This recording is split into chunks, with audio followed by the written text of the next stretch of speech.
साथियों, महाभारत के बारे में तो हम सभी जानते हैं, लेकिन महाभारत की एक ऐसी घटना जिसे क्या हमें भी झंझोड़ कर रख दिया है। जब युद्ध के बाद पांडवों ने कौरव मार दिए, तब उन्हें बड़ा प्रायश्चित हुआ कि बताओ, ये एक बंटवारे के कारण भाई भाई मारे गए। और कुछ समय बाद कौरवों को एक रात धरती पर आने का मौका मिला और पांडवों से मिले। इसके रहस्य के बारे में हम आपको बताएंगे।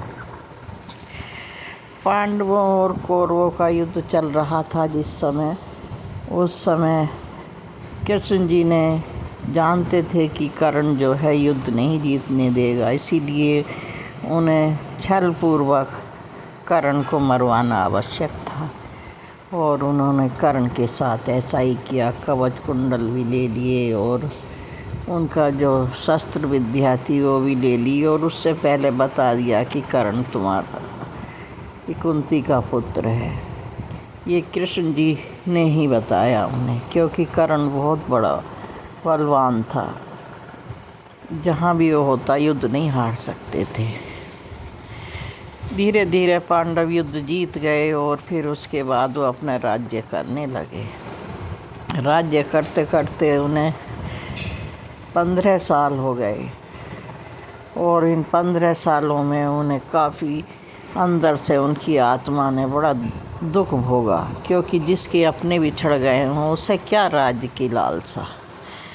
और वह धृतराष्ट्र की सेवा करते रहे। लेकिन भीम जो है धृतराष्ट्र से बहुत नफरत करते थे, और वह जब भी सामने जाते उन्हें धृतराष्ट्र की ध्यान आती कि सारा परिवार इन्होंने मरवा दिया इनके ही मोह के कारण। जब बहुत दिन हो गए, तब 15 साल राज्य करते करते गांधारी की सेवा और धृतराष्ट्र की सेवा करते थे नित दिन पांडव। लेकिन एक दिन धृतराष्ट्र ने कहा कि अब हम वन की तरफ जाना चाहते हैं।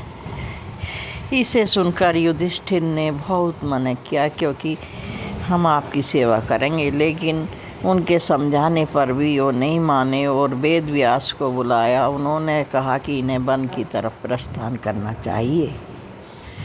तब कुंती और गांधारी, धृतराष्ट्र, संजय ये सारे वन में जाकर तपस्या करने लगे।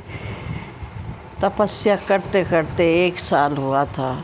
तभी ये श्राद्ध पूर्णिमा आई, और उस पर जो है ये सारे पांडव इनसे मिलने के लिए वन में पहुँचे, जहाँ जिस आश्रम में ये तपस्या कर रहे थे। और इन्होंने वेद व्यास जी से बहुत तपस्या से प्रसन्न हुए। इन्होंने उनसे पूछा धृतराष्ट्र से कि आप क्या चाहते इस तपस्या के बदले में। उन्होंने कहा कि मैं एक दिन अपने पुत्रों से मिलना चाहता हूँ। फिर कुंती से पूछा, कुंती ने भी ये कहा कि मैं भी कर्ण से मिलना चाहती हूँ। उसके बाद सारे लोग गंगा तट पर पहुँच गए, पांडव भी और ये सारे। तब उस समय सारे कौरव जितने भी मारे गए थे योद्धा, सब गंगा जी में से निकल कर आए, और सबने बड़ा एक दूसरे से मिले। कोई शिकायत नहीं की कि हमें क्यों मारा, क्यों। और बहुत दुखी हुए, पांडव भी दुखी हुए और कौरव भी, क्योंकि एक झगड़े के कारण सारे मारे गए। और धरती पर तो एक सीमित समय है, जिस पर चाहे लड़ लो और चाहे प्यार से रह लो। इसीलिए ये कहानी हमें काफ़ी रोचक लगी। और उसके बाद वह अपने लोक को चले गए, और गांधारी, धृतराष्ट्र और कुंती वहीं पे वन में तपस्या करते रहे। और कुछ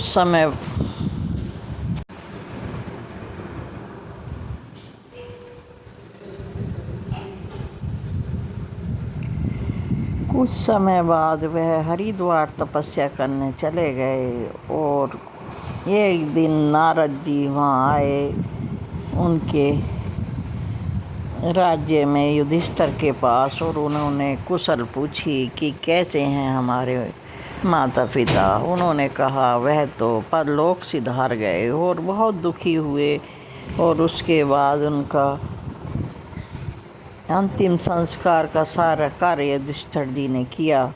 और इस कहानी से हमें ये प्रेरणा मिलती है कि हमें कभी भी युद्ध नहीं करना चाहिए, क्योंकि अपने ही रिश्तों में कितनी कड़वाहट के कारण कितना कष्ट भोगना पड़ा। महाभारत की कहानी हमें यही सिखाती है कि हमें कभी भी ज़मीन जायदाद को लेकर झगड़ा नहीं करना चाहिए। इसी कहानी से हमें यही प्रेरणा मिलती है कि संसार से जाने के बाद इंसान बहुत पछताता है, जाने वाला भी और जो रह जाता है वह भी बहुत पछताता है कि अपने ही चले गए। इसीलिए भाई सभी प्रेम से रहें।